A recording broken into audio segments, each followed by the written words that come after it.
हरि ओम। ओम भगवते वासुदेवाय नमः। श्री कृष्ण परमात्मे नमः।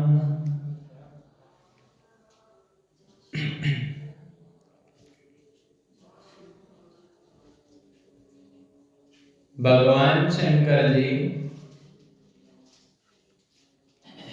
पार्वती जी के जिद करने पर कथा सुनाने के 3 विधान कहने लगे। पहली बात वो कहते हैं 3 नियम है कथा सुनने में। भागवती कथा एकदम सामने बैठकर सुननी चाहिए, एकदम व्यास मंच के सामने। यह शास्त्रों का विधान है। दूसरा, भागवती कथा के बीच में उठना नहीं चाहिए, व्यर्थ की बात बीच में नहीं बोलनी चाहिए। और तीसरा, भगवान की कथा में सोना नहीं चाहिए, ध्यान पूर्वक सुननी चाहिए, तन्मय हो। भगवान शंकर जी अब पार्वती की जिद करने के बाद कहते हैं, देवी मैं आपको अमर कथा सुनाता हूं, लेकिन मैं कथा नेत्र बंद करके सुनाऊंगा, आंखें बंद करके। आप सुन रही हो कि नहीं ये मैं कैसे जान पाऊंगा, इसलिए जब तक कथा चलेगी आप बीच बीच में ओम ओम ओम स्वामी ऐसे कहते रहेंगे। जैसे हिंदी में कहते हैं ना, हाँ जी, तो संस्कृत में कहते हैं ओम।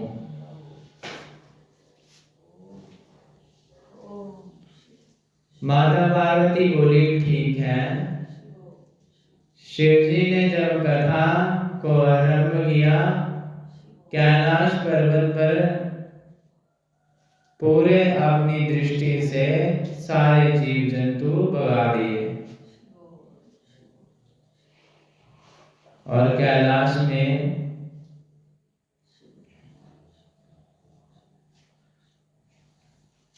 खाली हो गया कैलाश। और अब श्रोता है माता पार्वती और वक्ता है भगवान शंकर।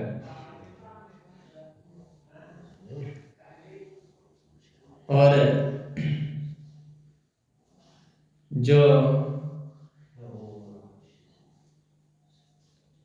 तोते थे उनका एक अंडा वहीं पे रह गया, वो खुद उड़ गए, अंडे को नहीं ले जा सके। और पीछे पड़ा हुआ था गुफा के पास अंडा। तो बोले भगवान भोलेनाथ जी भागवत कथा अमर कथा सुनाने लगे। माता पार्वती ओम ओम का उच्चारण करके सुन रही है। लेकिन पहले दिन की कथा का जैसे विश्राम हुआ, पीछे पड़ा हुआ तोते का अंडा साबित हो गया। उस अंडे में जीव बढ़ना तैयार हो गया। दूसरे दिन की कथा के प्रभाव से अंडा फूट गया, उसमें से एक सुंदर सा पक्षी निकला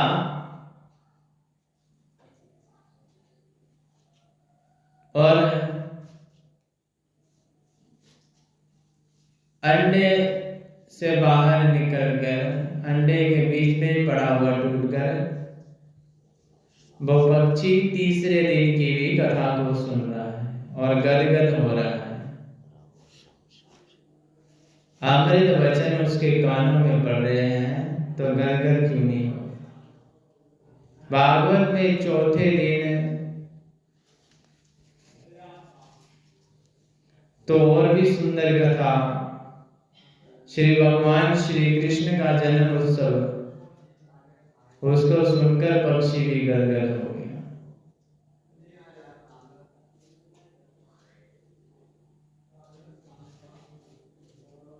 और माता पार्वती ध्यान लगाए बैठी है। शिव जी ने पार्वती को योग कथा सुनाई।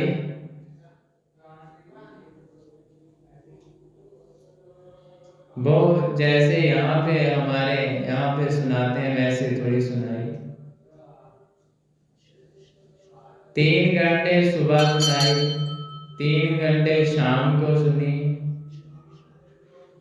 3 घंटे में कभी पैर ऐसे कर लिया, मौका लगा तो व्यास की और पांव फैलाकर ही बैठ गए।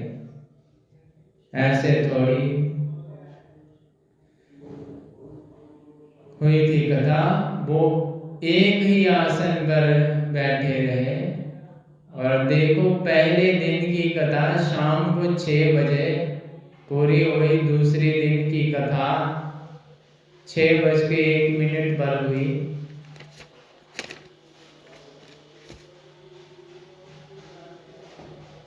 शुरू हो गई और 7 दिन तक अविश्राम गति से कथा चलती है। ऐसी कथा चल रही है कि माता पार्वती को श्री कृष्ण की कथा सुना रहे हैं भगवान शिव। पक्षी भी बड़े प्रेम से सुन रहा है। भगवान शंकर ने कहा, देवी पार्वती, जब श्री उद्धव जी को पता चला कि प्रभु श्री कृष्ण अपनी लीला को समाप्त करके वापिस जाना चाहते हैं, तो उद्धव जी ने आकर कृष्ण चरणों में प्रणाम किया और जोगेश योग विन्यास, आप योग के स्वामी हैं, योग के आदिश्वर हैं, बताइए प्रभु त्याग क्या है, वैराग्य क्या है, संन्यास क्या है। जय ज्ञानमय प्रसंग जब उद्धव जी ने पूछा, इसको सुनते सुनते माता पार्वती को निंद्रा देवी ने घेर लिया, निंद्रा आ गई। 5 दिन से कथा सुन रही थी, शरीर में कभी कभी थकान हो ही जाती है। तो मां पार्वती को नींद आ गई और वो सो गई। लेकिन शिव जी तो नेत्र बंद करके कथा सुना रहे हैं।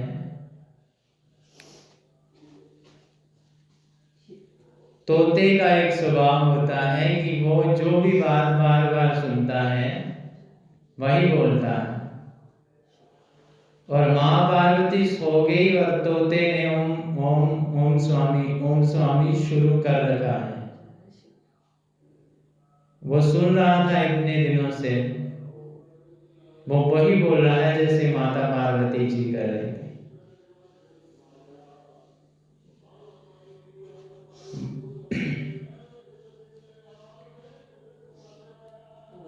और पक्षी ने देखा मां तो सो गई, तो इसलिए पक्षी ने पार्वती जी के जैसे स्वर ओम ओम स्वामी कहना शुरू कर दिया। पीछे बैठकर सुन रहा है। भागवत की कथा जब पूरी हो गई, भगवान शिव ने जोर से जयकार लगाई और बोली श्री बाल कृष्ण लाल की जय। जैसे ही जोर से जयकारा लगाया तो पार्वती जी की नींद टूट गई। हाँ भगवान, फिर श्री कृष्ण ने उद्धव जी से क्या कहा? शंकर जी ने कहा, क्या कहा? मतलब मैं कथा तो पूरी हो गई, मैंने कर दी कथा पूरी। माता पार्वती बोली, मैं तो सो गई थी, पूरी कथा कैसे हो गई? पर ओम ओम ओम कौन बोलता था? देखा तो पीछे एक पक्षी बोल रहा था। शिव जी ने कहा, इसने कथा सुनी है, इसमें मुझे कोई आपत्ति नहीं, परंतु बिना किसी विधि विधान के इसने कथा सुनी, मेरे पीछे बैठ गया, व्यास गद्दी के पीछे बैठ गया।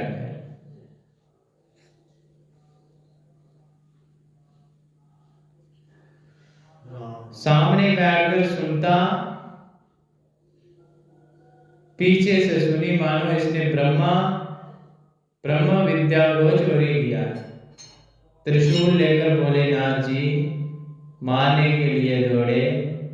कैलाश पर्वत से उड़ता उड़ता पक्षी दौड़ लगाता हुआ कैलाश से नीचे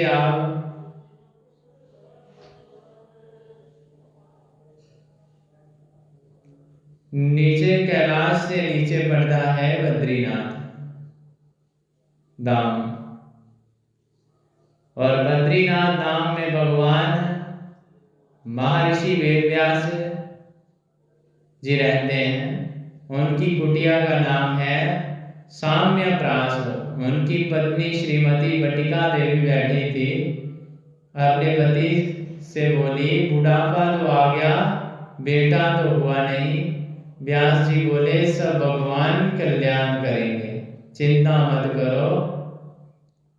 मन में ऐसा व्यास पत्नी सोच ही रही थी कि उन्हें जोर से उबासी आ गई, और वह मुंह खोलती हैं और उड़ता हुआ वो नन्हा सा तोता उनके मुंह से होकर गर्भ में चला गया। बोली श्री सुखदेव जी महाराज की जय। श्री शंकर जी देखकर चले गए, लेकिन कहीं मिले नहीं। वहीं आचार्य सुखदेव 12 वर्ष तक मात्र गर्भ में रहे। गर्भ को ही जिन्होंने मंदिर बना दिया, मैं आपको बहुत स्पष्ट रूप से कह दूं कि आपने मन पर काबू पा लिया तो आप कल कहीं भी रहकर मुक्ति पा सकते हैं, घर में रहकर भी मुक्ति पा सकते हैं। बस मन पर काबू पाना है। ये मन रूपी घोड़ा कभी सीधा नहीं चलता, इसको रस्सी से पकड़कर सीधा चलाना पड़ता है।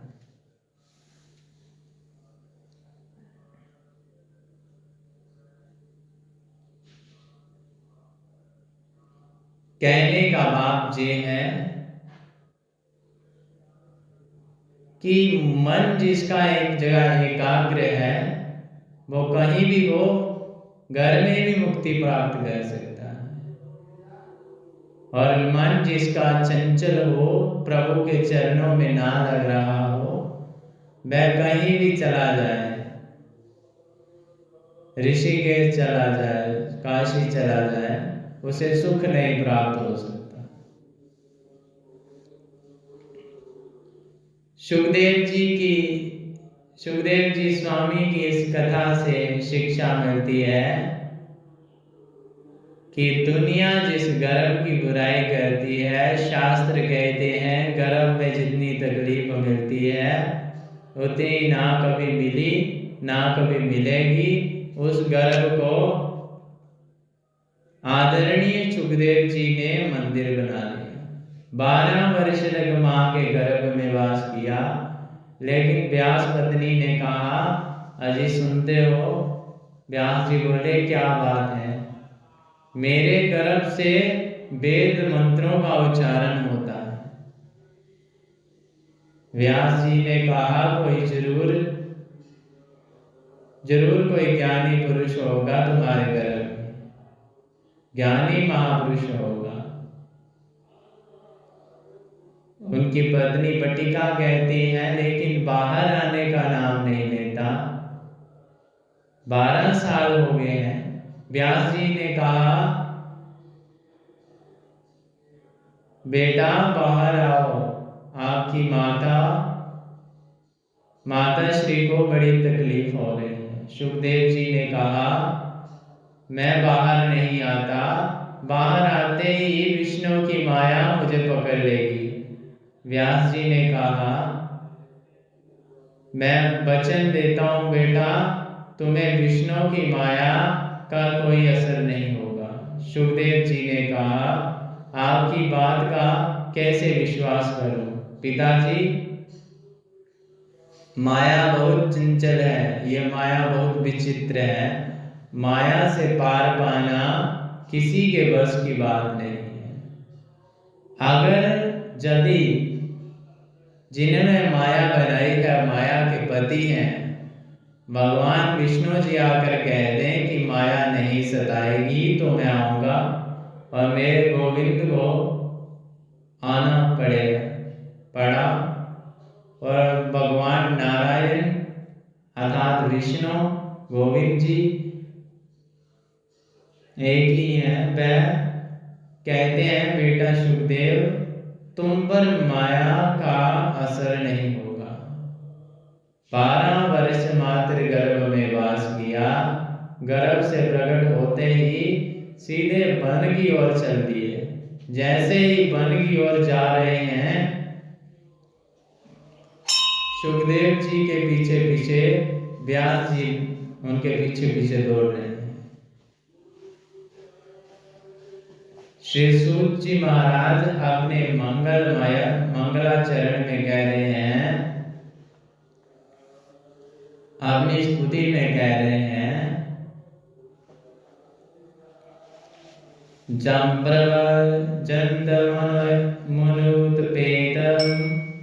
पेतकृत्यं द्वापायनं विरहकातर आजुहाव पुत्रेति तन्मयन्तया तरवो अविने दुस्तं सर्वभूतं हृदयमुनिमान् मानतो असिम्।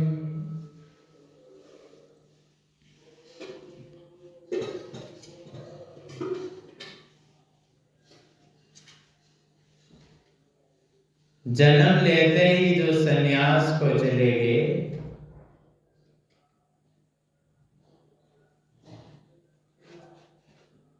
पुत्र पुत्र कहकर जिनके पीछे व्यास जी दौड़ रहे हैं, ऐसे परम पूज्य सुखदेव जी के पांव में हम प्रणाम करते हैं, चरणों में, कि इस बार जिनके आप पिता बन चुके हो, पहले ये आपके पिता रहे होंगे, इसमें कोई आश्चर्य नहीं है। व्यास जी लौटकर चले आए, ऐसे परम आदरणीय वंदनीय सुखदेव जी को हम प्रणाम करते हैं। व्यास जी ने पते पते में देखा तो सुखदेव जी दिख रहे थे, इसलिए उनको समझ आ गई, तो वह वापस आ गए और संतों की सनिधि जीवन को संवार देती है और संतों का चरित्र जीवन में को परिवर्तन लाता है।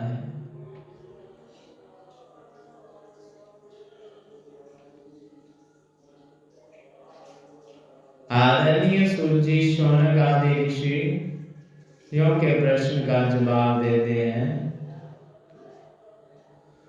कहते हैं, मानव के लिए परम धर्म क्या है?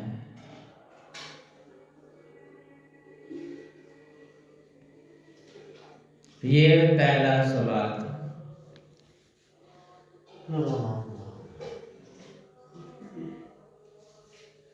सूजी का उत्तर, मनुष्यों के लिए सर्वोत्तम धर्म है श्री भगवान नारायण के चरणों में प्रीति हो, कन्हैया के चरणों में प्रीति होना। लेकिन जो प्रेम हो वे निष्काम होना चाहिए, उसमें कामना कोई नहीं होनी चाहिए। निष्काम प्रेम ही सर्वोत्तम धर्म है।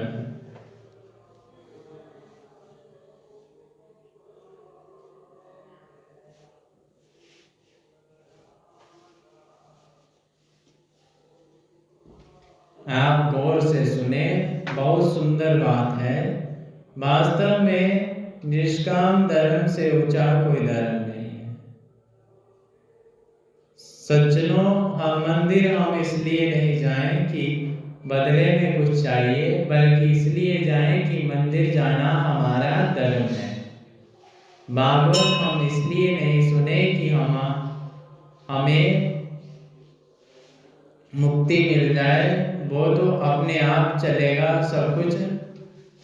भागवत इसलिए सुने क्योंकि भागवत सुनना हमारा धर्म है, जे जीवन का सार है। तो दूसरा प्रश्न था शौनक आदि ऋषियों का कि मंदिर में पूजा करने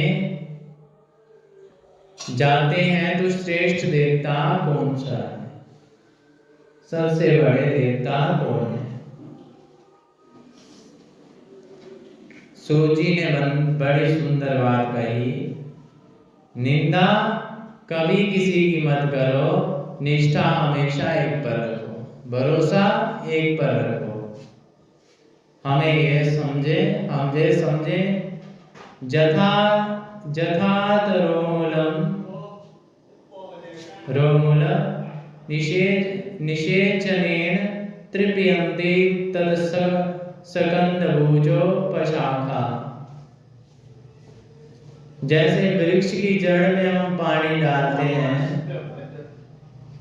ऊपर पत्ते भी हरे होते हैं, फूल भी आते हैं, फल भी आते हैं। जरा हम लोग गौर से देखें तो वृक्ष की सैकड़ों डालियां होती हैं, अरबों पत्ते होते हैं, करोड़ों फूल होते हैं और लाखों फल लगते हैं, परंतु जड़ तो उसकी एक ही है। जितने देवी हैं, जितने देवता हैं, सबका मूल तो केवल भगवान नारायण है।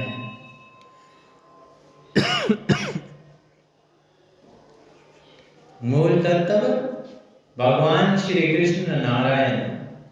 इसलिए मन में गोविंद के चरणों को लगाओ, मन को। निंदा किसी की मत करो, कोई भगवान छोटा नहीं।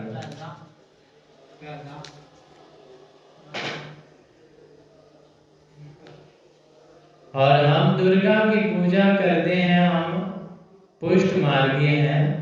जहाँ श्री वैष्णव हैं तो हम कट्टर कृष्ण के भक्त हैं। लेकिन दुर्गा जी की पूजा करते करते जय ही वंदना करो, हे माँ दुर्गा, हमें ऐसा आशीर्वाद दो कि हम भगवान नारायण के चरणों में अपना प्रेम से ध्यान लगा सके। शंकर जी को जल चढ़ाकर यही आराधना करें, प्रभु आपके प्रभु श्री राम जी के चरणों में हमारी प्रीति हो। अन्यथा से गोविंद का चिंतन करें। जिनकी दृष्टि में एक के अलावा कोई ना हो, दृष्टि आपकी ऐसी महान बन जाए जो आपके सामने आवे, उसमें आपको गोविंद ही दिखाई दे, साक्षात मीरा की तरह। भगवान भागवत में वर्णन करते हैं, आता है कि माता कात्यायनी का पूजन करने के लिए परम अम्बा श्री रुक्मणी जी गई, तो रुक्मणी जी की आंखों के सामने मूर्ति थी कात्यायनी की, लेकिन कात्यायनी मूर्ति में उन्हें दर्शन हो रहा था।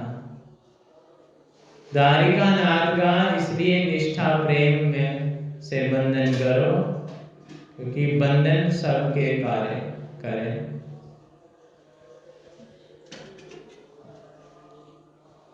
और तीसरा प्रश्न था,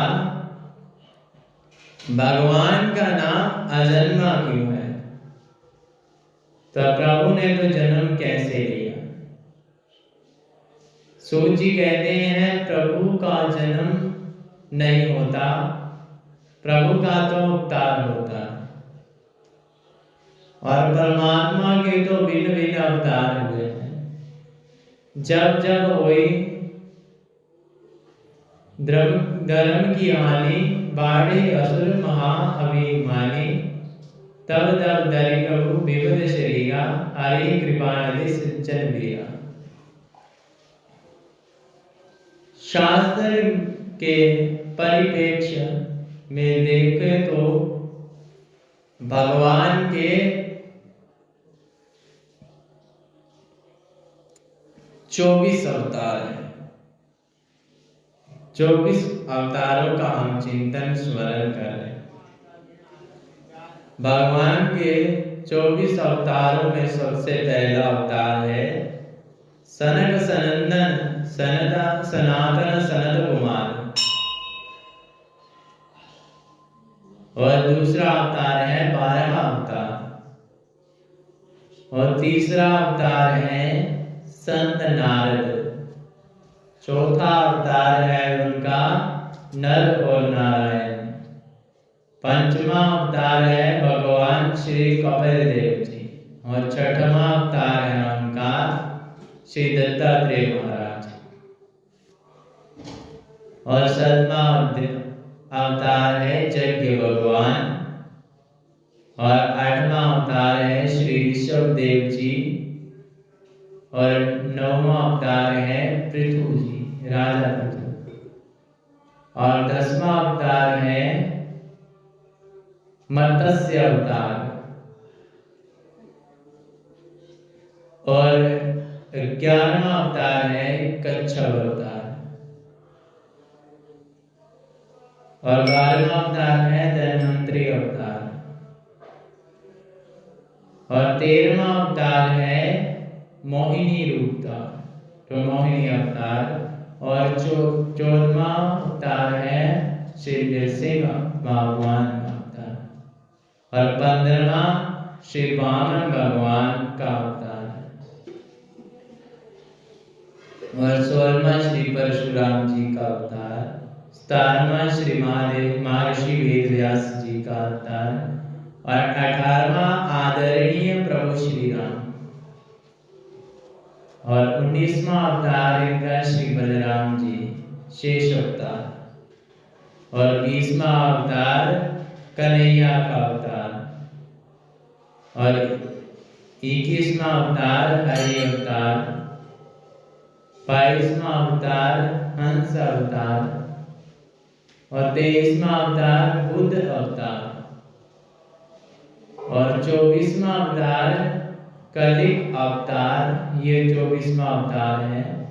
भगवान के जितने भी अवतार हैं उनमें प्रत्यक्ष परिपूर्णतम अवतार तो यही कृष्ण अवतार है, श्री राम अवतार है। राम और कृष्ण अवतारों में अंतर क्या है? सज्जनों, राम और कृष्ण दोनों एक ही तत्व हैं।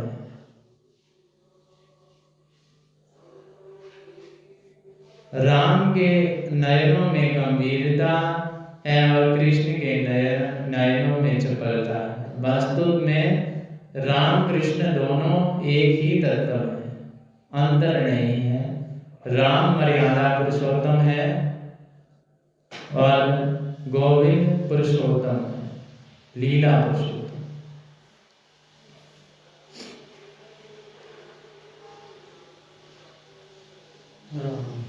राम जी के जीवन में जो अनुभव किया, कृष्ण ने उसी को जीवन में गाया।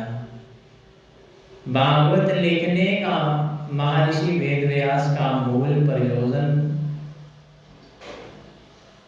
है कि किसी भी उपाय से मन को